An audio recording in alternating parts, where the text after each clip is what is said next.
Иако Битола нема услови преку цела година да се организира пливачка школа, сепак во летните месеци успева да прибере голем број на деца кои не знаат, а сакаат да научат да пливаат.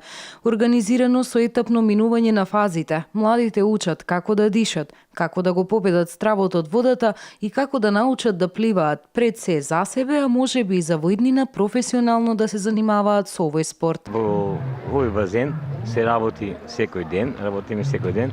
Водата ни е 24 одлична водата за пливање. Ете, кој што гледате, има неколку дечина кои што ги изучуваат првите почетоци во пливањето.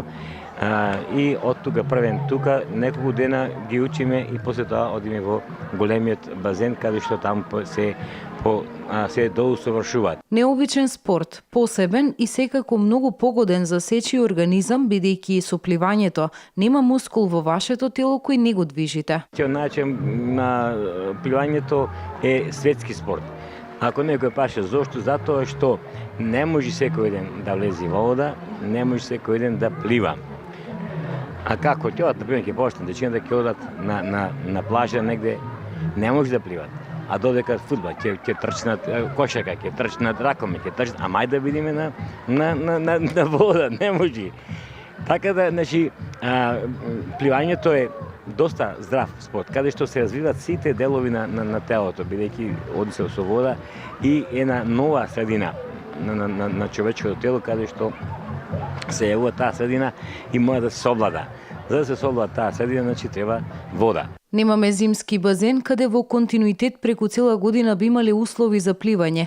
Сепак многу битолчани и професионално се занимаваат со пливање и му носат на градот многу злато. Ние одиме во Скопје, во Лесковац, Ниш, Белград, Бугарија, така да учествуваме сегде Грција и каде посебно така има една, да кажеме на вистина, каде што одиме со 3 деца, земаме 5-6 медали.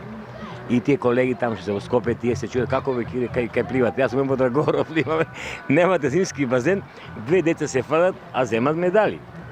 Така да еве сега мислам дека ќе биде негде на втори, трети така ден се состанокот во Скопје, има државно првенство, каде што имам 2 дечина, ќе одат таму и сигурно ќе му чапнам некој медал. Секојдневно во 2 термини, предпладне и попладне, пливачката школа функционира во неколку групи, почетници или оние кои веќе знаат да пливаат.